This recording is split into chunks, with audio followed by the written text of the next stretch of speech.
औज़ु बिल्लाहि मिनश शैतानिर रजीम। बिस्मिल्लाहिर्रहमानिर्रहीम। अस्सलामु अलैकुम व रहमतुल्लाहि व बरकातुहू। मजलिस इत्तेहादुल मुस्लिमीन महाराष्ट्र के सदर मोहतरम जनाब इम्तियाज जलील साहब और रुकने पार्लिमान औरंगाबाद मोहतरम जनाब डॉक्टर गफ्फार कादरी साहब, वर्किंग प्रेसिडेंट महाराष्ट्र, अकोला, अमरावती और विदर्भा के मजलिस इत्तेहादुल मुस्लिमीन के सदर मोतमदीन अराकीन, शाह नशीन व तशरीफ फरमा मजलिस इत्तेहादुल मुस्लिमीन के मेरे तमाम रुतबा, मेरे अजीज दोस्तों और बुजुर्गों, मैं सुबह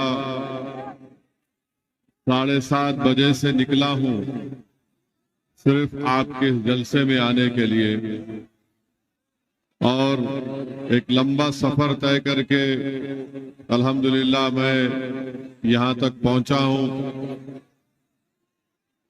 बिहार किशनगंज से निकलकर बागडोरा एयरपोर्ट से फिर दिल्ली गया। दिल्ली में 4 घंटे के बाद औरंगाबाद, और फिर औरंगाबाद से 2.5-3 घंटे का सफर तय करके अल्हम्दुलिल्लाह मैं यहाँ पर पहुंचा हूँ। अगर यहाँ पर जो लोग खड़े हुए हैं, अगर वो नहीं बैठेंगे तो मैं जाकर बैठ जाऊंगा, बैठे नहीं करूंगा। अगर मैं आपको 2 मिनट दे रहा हूं, या तो आप खामोश बैठेंगे या फिर हम चले आएंगे वापस। आप फैसला कर लो आप लोग।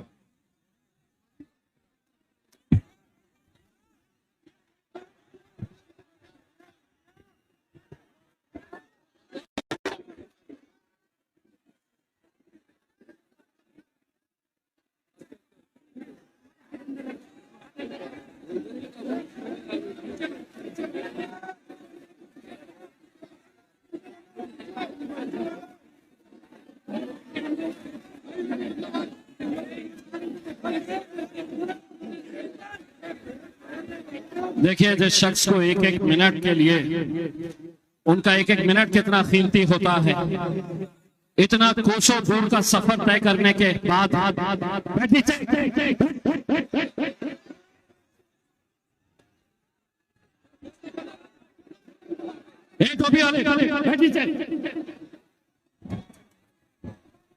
तुमको शर्म नहीं आ रही है कि असदुद्दीन अवैसी साहब आए हैं?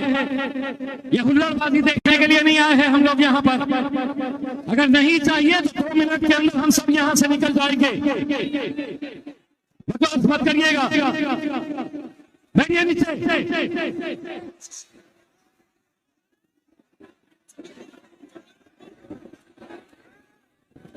नीचे बैठिए।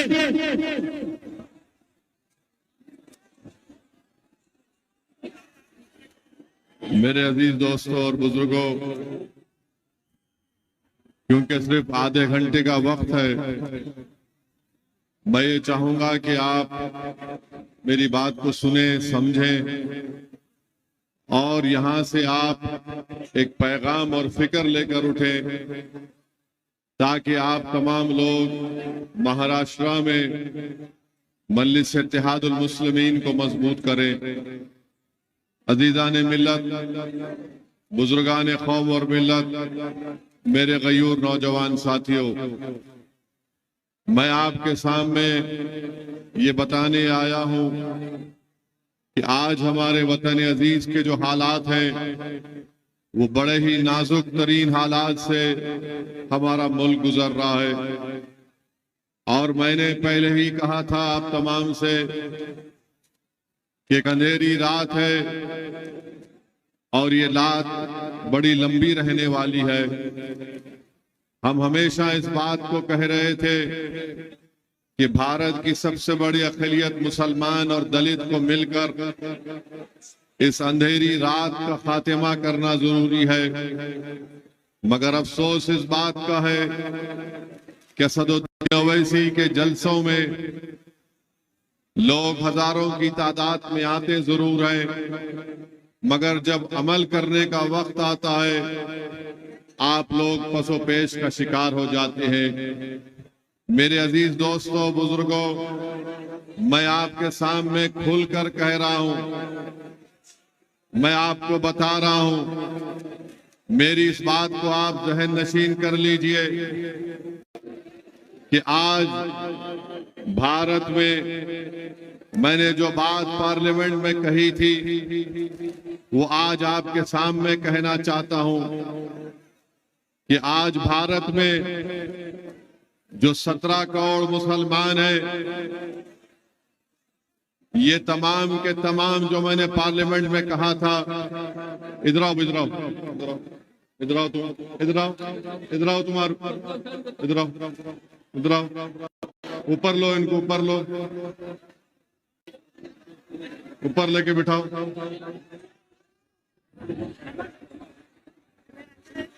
चलो चलो घर जाओ, तुम घर जाओ,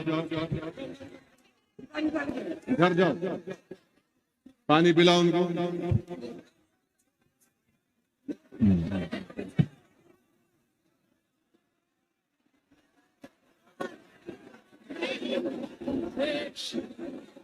वक्त खराब मत करिए अपना और मेरा, सुनिए मैं जो बोलना चाह रहा हूं। मैंने पार्लियामेंट में अपनी तकरीर में इस बात को कहा कि आज भारत में जो मुसलमान हैं वो अपने आप को हिटलर के जमाने में जो यहूदी अपने आप को महसूस करते थे उसी तरह आज अपने आप को महसूस कर रहे हैं। मेरे अजीज दोस्तों और बुजुर्गों, मैंने अपनी पार्लियामेंट की तकरीर में जो कहा वो आपके सामने दोबारा अर्ज कर रहा हूं कि ख्वाजा अजमेरी रहमतुल्लाह अलैह के आस्थाने पर चादर बिछाने का काम तो नरेंद्र मोदी करते हैं, बहुत अच्छा है, मगर ये कौन सी मोहब्बत है ख्वाजा अजमेरी से कि आप मसाजिद को हमसे छीनना चाहती हैं।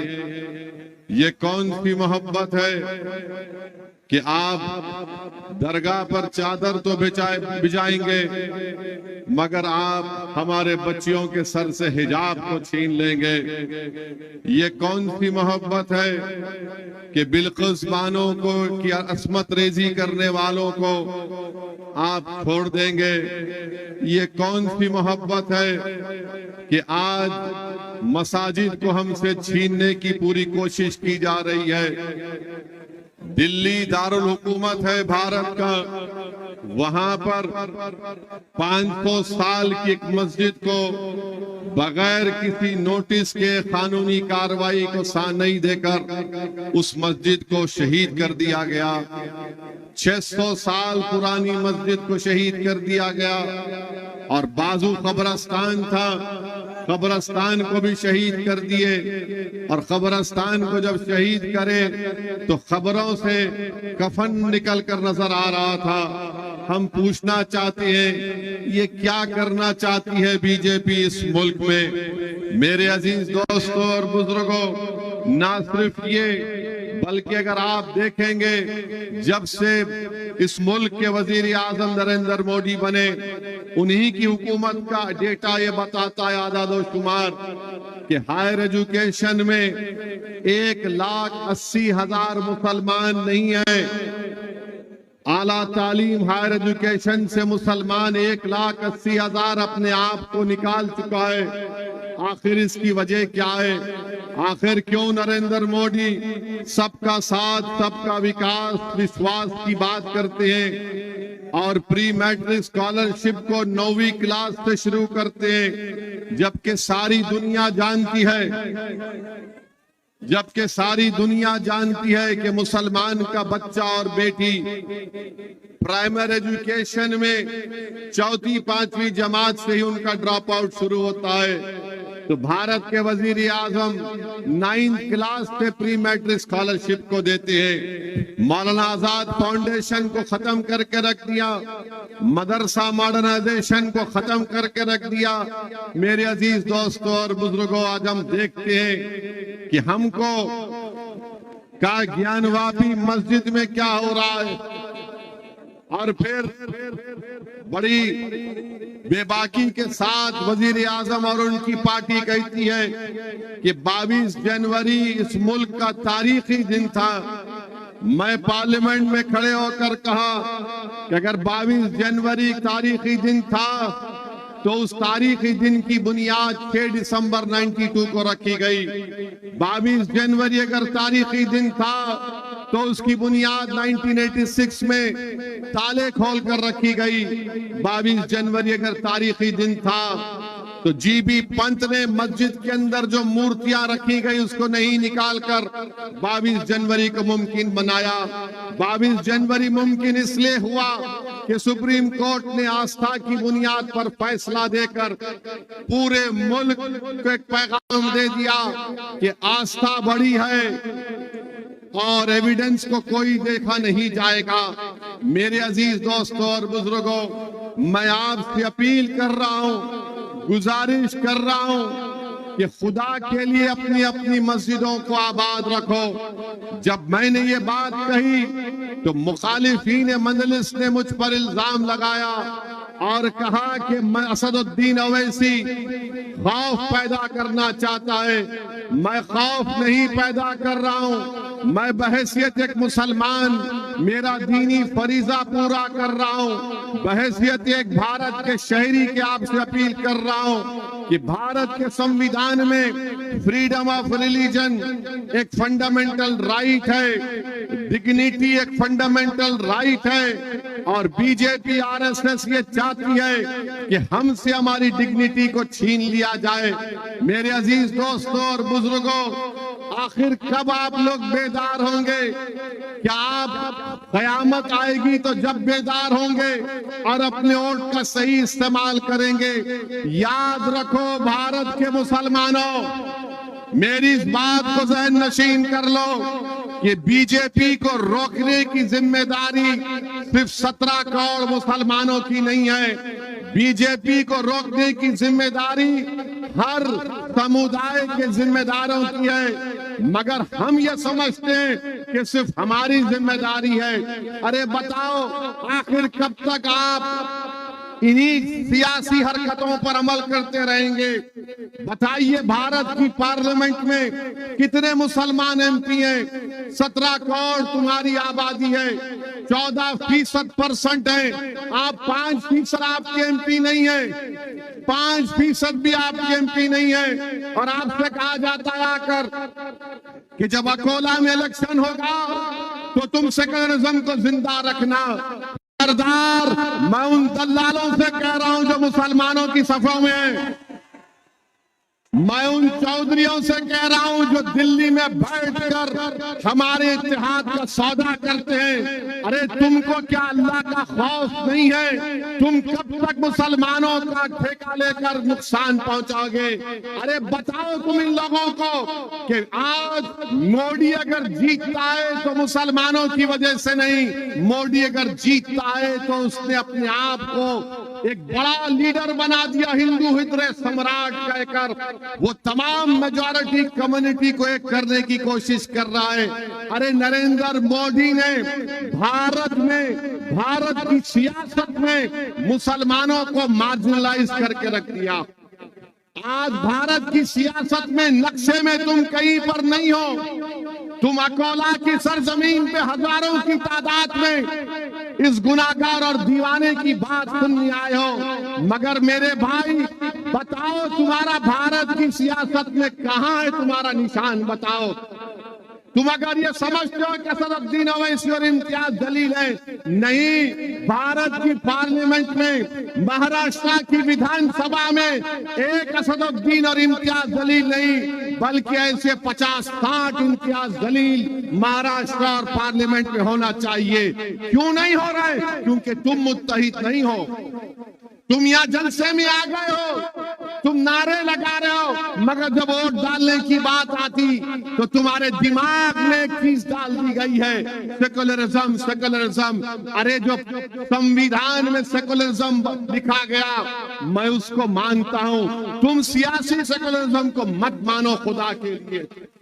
क्या मिला तुमको? तुमने मस्जिद को खो दी सेकुलरिज्म के नाम पर, तुमने मेहरौली की मस्जिद को खो दी सेकुलरिज्म के नाम पर। तुम्हारी हमारी शरीयत में मदाखलत की बात हो रही है। मेरे भाई बेदार हो जाओ, सिर्फ वोट डालने वाले मत बनो। तुम कोई बकरे नहीं है कि जो हर एक के पीछे चलोगे। तुमको शेर बनना है, तुमको कौम की क़ियादत करना है, तुमको मुल्क को लेकर आगे बढ़ना है। ये मजलिस इत्तेहादुल मुस्लिमीन का पैगाम है। हम कोई भेड़ बकरियां नहीं है कि कोई लकड़ी लेके आएगा, चल हमारे पीछे चल। अरे बहुत चले, किसी कौम के लिए 20 साल 30 साल 40 साल बहुत हो गया। तुम कब तक भेड़ बकरियों की तरह चलोगे?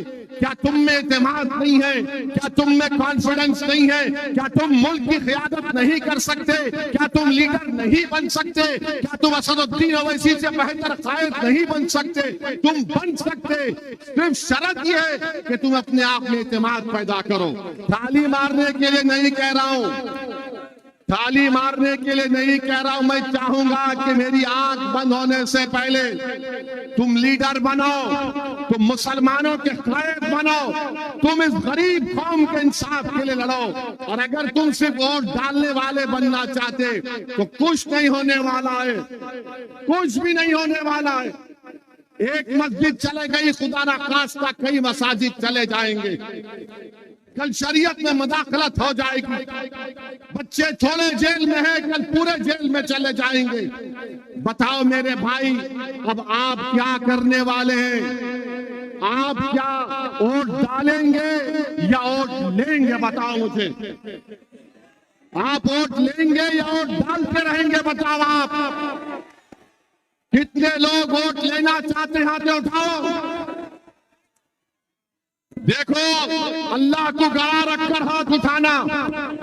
दोबारा पूछ रहा हूं, वोट लेने वाले बनोगे? ये डाइस पे बैठने वाले हाथ उठा रहे नहीं उठा रहे?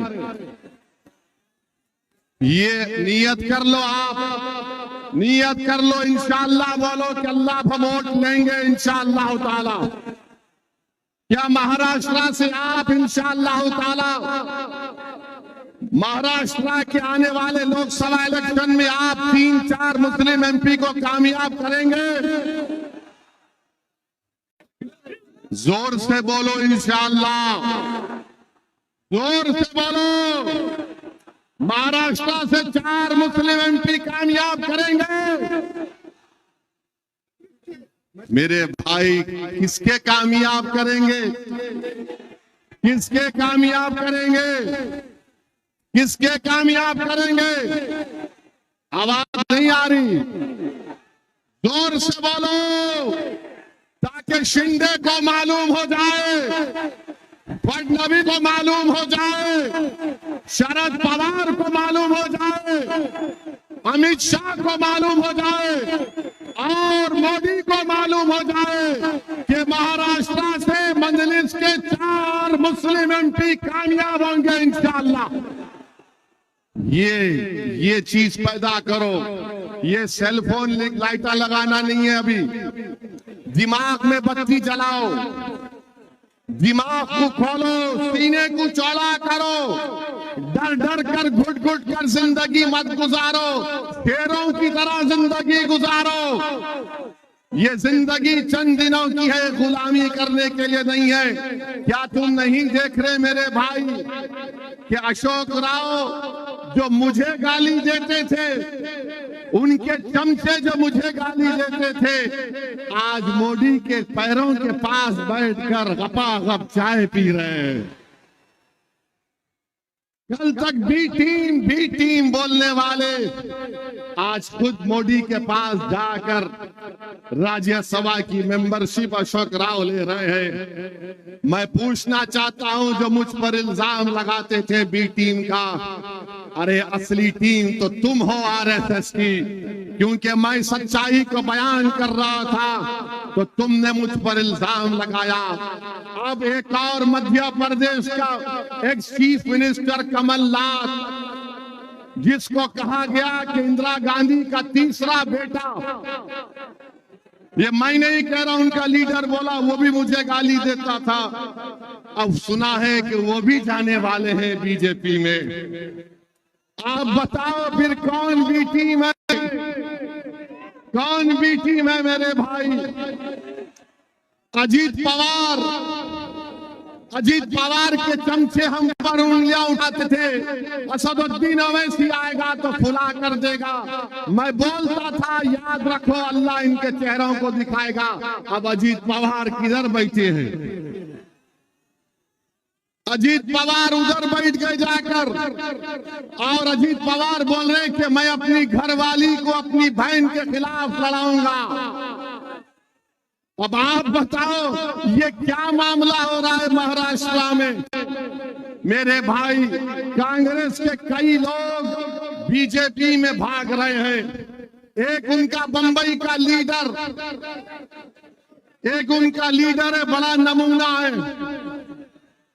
उसको खाली इफ्तार की दावत याद आती, उसके आगे पीछे कुछ भी नहीं।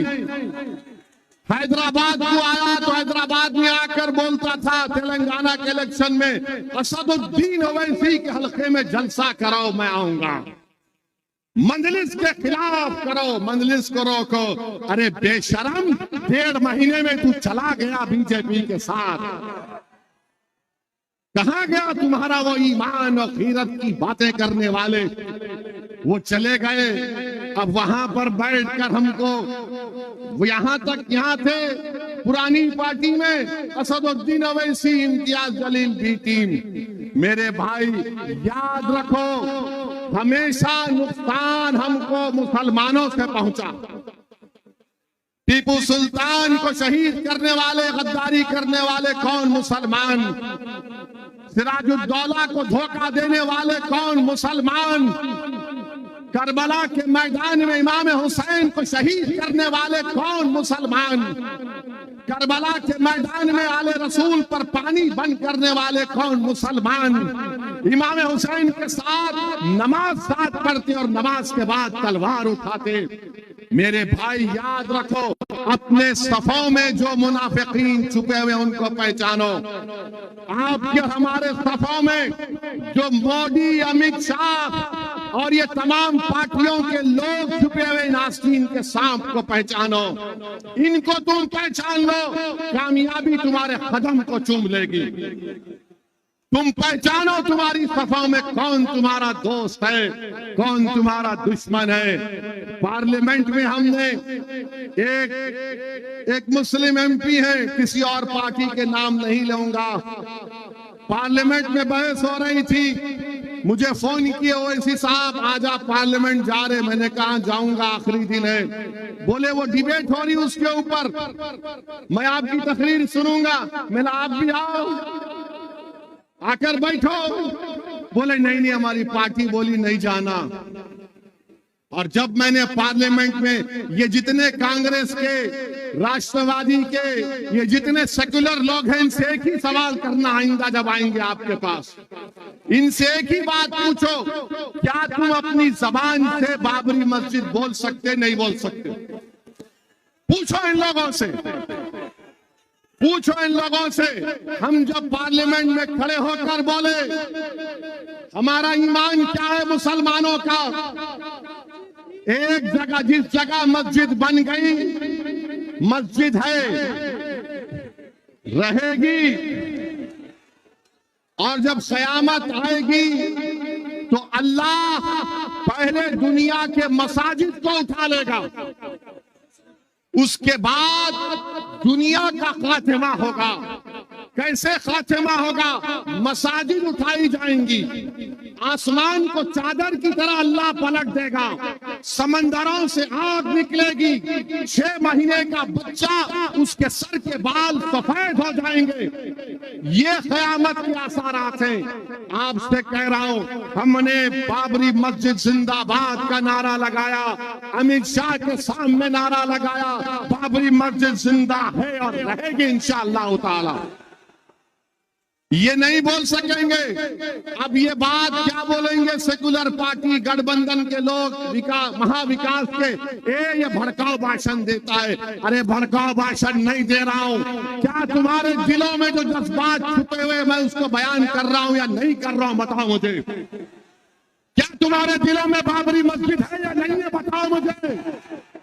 तुम्हारे दिलों में तकलीफ है नहीं है बाबरी मस्जिद की? बताओ मुझे। अगर है तो नारा लगाओ मेरे साथ, नारे तकबीर। अब कल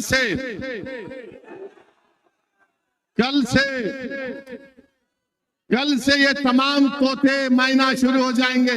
ओवैसी ऐसा नहीं बोलना था, ये क्या बोल रहा, ये क्या जरूरत थी? हो गया ना, ये सब खत्म करो, भूल जाओ, आगे बढ़ो।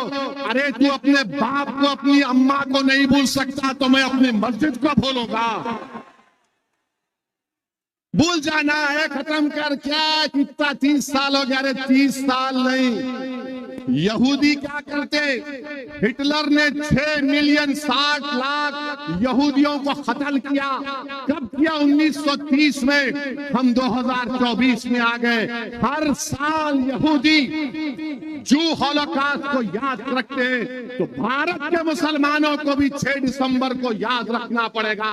अगर तुम 6 दिसंबर को भूल जाओगे, नौजवानों तुम नहीं देखे, हम देखे, अगर तुम 6 दिसंबर को भूल जाओगे तो खुदा ना खास्ता तुम्हारी जिंदगी में फिर 6 दिसंबर ना हो जाए। खुदा ना खास्ता तुम्हारी जिंदगियों में फिर 6 दिसंबर ना हो जाए। मेरे अजीज दोस्तों और बुजुर्गों, अब आप देख रहे महाराष्ट्र में कोई सेकुलर नहीं रहा, कोई सेकुलर नहीं रहा। उद्धव ठाकरे कहते हैं कि हम खुश हैं कि हमने 6 दिसंबर को मस्जिद को तोड़ा। और उद्धव ठाकरे के साथ कौन है? शरद पवार साहिब, कांग्रेस के लीडर। और यही कांग्रेस आकर बोलेगी, अरे भाई बचा लो। अरे आप हमको बोल रहे, अपने आप को तो बचा लो। पंजाब में सिद्धू जा रहा है, सुना बीजेपी में, वो लाफ्टर शो का होस्ट, वो जा रहे हैं बीजेपी में। कांग्रेस में फिर क्या होगा ये कांग्रेस पार्टी वाले बताएंगे देश को। अब हमारे देश में क्या हो रहा है मेरे भाई? हमारे मुल्क में हर चीज जो मुसलमानों से ताल्लुक रखती है, नहीं नहीं नहीं, इसको नहीं रख सकते, इसको नहीं रख सकते। कोई बोल रहा है कि देश में रहना है तो ये बोलना पड़ेगा। हमको ले जाकर मुगलों से मिला देते। अरे भाई, मैं क्या औरंगजेब का स्पोक्स पर्सन हूँ? मैं क्या बाबर का स्पोक्स पर्सन हूँ? मगर आपको बता रहा हूँ एक चीज, या कितने लोग कुर्ता पहन कर आए? इम्तियाज जलील भी आए, आज नहीं पहने। कितने लोग कुर्ता पहन कर आए? मोदी भी कुर्ता पहनते ना, उद्धव ठाकरे भी कुर्ता पहनते ना, इम्तियाज भी बड़ा खूबसूरत दिखता कुर्ता पहन के। ये कुर्ता कहां से आया? ये कुर्ता कहां से आया? ये कुर्ता कहां से आया मालूम तुम्हारे को? अरे वो बाबर दिया जी कुर्ता। ये प्याज खाते आप लोग? प्याज कहां से आई? प्याज कहां से आई? औरंगजेब दिया जी है। हमारी बहनें लहंगा चोली पहनते ना, कहां से आया वो? नूरजहां से आया। अब आप बताइए, नहीं देश में रहना है तो ये करना पड़। कुर्ता क्यों पहन रहे भाई? तुम कुर्ता मत पहनो। कुर्ता पहनेंगे और फिर हमको गाली देंगे। हमको मुगलों से कुछ लेना देना नहीं है। अच्छा, बार बार बोलते उन्होंने मस्जिद तो मंदिर तोड़े। अरे भाई, मंदिर कौन तोड़े आपको मालूम? मंदिर तोड़ने वालों का नाम आपको बताता हूं। एक जम्मू कश्मीर का बादशाह था, राजा हर्ष। क्या नाम था उसका? याद रखो, राजा हर्ष के पास एक फौज थी। उसका काम सिर्फ इतना था कि मंदिरों को तोड़ना। ये बोलते ना ये मुसलमान भारत के नहीं है, तो कनिष्क का भारत का था? कनिष्क का था? बताओ आरएसएस वालों। पार्लियामेंट में बीजेपी के एमपी उठ गए, बोले बाबर के बारे में बोलो। मैं बोला पुष्पमित्रा संघा के बारे में बोलो। पुष्पमित्रा संघा के बारे में बोलो। इसीलिए बोलता हूं, पढ़ो मुसलमानों, खूब पढ़ो, नेक बनो, काबिल बनो, वकील बनो, हिस्ट्री पढ़ो, संविधान पढ़ो, ताकतवर बनो। तुमको कौम की क़ियादत करना है। तुम लीडर बनोगे या गीडर बनोगे? बताओ मेरे को। तुम लीडर बनोगे या गीडर बनोगे? तो लीडर बनने के लिए पढ़ना पड़ेगा, तुमको ताकतवर बनना पड़ेगा, मस्जिदों को आबाद करना पड़ेगा। अगर तुम सिर्फ सिगरेट मार के, पान खा के, गुटखा खा के चुट्टा मारे तो लीडर नहीं बनते, तुम गीडर बनोगे। तुमको अगर कौम की क़ियादत करना है तो अपने दिलों में अल्लाह का खौफ पैदा करो। मेरे अजीज दोस्तों और बुजुर्गों, वक्त बहुत कम है। हम आपसे सिर्फ यही अपील करने आए हैं कि अब की बार पार्लियामेंट इलेक्शन में आपकी जिम्मेदारी है कि आप हैदराबाद, किशनगंज, औरंगाबाद और तमाम जहां से मजलिस के उम्मीदवार हैं, आप वहां से मजलिस को वोट देंगे। याद रखो, दलित, मुसलमान, आदिवासियों के लिए जब तक आप अपनी लीडरशिप को नहीं बनाएंगे, आप कामयाब नहीं हो सकते। आज आपसे मैं कह रहा हूं, जहां तक मेरी बात जारी, इम्तियाज जलील को मेरे साथ लोकसभा भिजाएंगे नहीं भिजाएंगे? बताओ। मुझे अकेला मत भिजाओ मेरे भाई, मेरे साथ मेरे साथी को भिजाओ। औरंगाबाद की आवाम को लाखों सलाम। आज आप सुनो, अभी खत्म नहीं हुआ, अभी 4 मिनट है, कहीं कूट रहे, बैठो ना। मैं इतनी दूर से आया तुम्हारे वास्ते। मराठा रिजर्वेशन, मराठा रिजर्वेशन यकीनन मराठाओं को दो, मगर मुसलमान क्या गुनाह करे? मुसलमानों में जो बैकवर्ड क्लास है दो। मैं हमारे मराठा भाइयों को मुबारकबाद देता हूं कि कल शिवाजी, छत्रपति शिवाजी की जयंती है। मैं आरएसएस के लोगों को बोलना चाह रहा हूं, आखिर तुम ये झूठ कब तक बोलोगे कि छत्रपति शिवाजी मुसलमानों का दुश्मन था? छत्रपति शिवाजी के पास 13 मुसलमान जनरल थे, उनका लॉ मिनिस्टर मुसलमान था, तोप का मिनिस्टर मुसलमान था। शिवाजी एक सूफी के पास बराबर जाते थे, तो शिवाजी मुगलों के खिलाफ था, छत्रपति शिवाजी इस्लाम के खिलाफ नहीं था। छत्रपति शिवाजी इस्लाम के खिलाफ नहीं थे, वो तो गरीब और मजलूमों का एक बहुत बड़ा बादशाह था। मेरे अजीज दोस्तों और बुजुर्गों, ये आरएसएस की कोशिश है कि शिवाजी मुसलमानों के खिलाफ था। अरे 13 लोग आगरा से शिवाजी भागे, मुसलमान उनके साथ। अफजल खान को जब शिवाजी ने कत्ल किया, मुसलमान उनका बॉडीगार्ड था। बहरहाल मेरे अजीज दोस्तों और बुजुर्गों, आने वाले पार्लियामेंट इलेक्शन में मुत्तहदा तौर पर अपने वोट का इस्तेमाल करिए, मुल्क को बचाइए। हम और आप पूरी कोशिश करेंगे कि तीसरी मर्तबा भारत का वजीर आजम नरेंद्र मोदी ना बने। क्या आप और हम मिलकर कोशिश करेंगे कि हम रोकेंगे नरेंद्र मोदी को प्राइम मिनिस्टर बनने से? आप मजलिस के 4 एमपी को कामयाब करेंगे महाराष्ट्र से, इम्तियाज जलील को कामयाब करेंगे।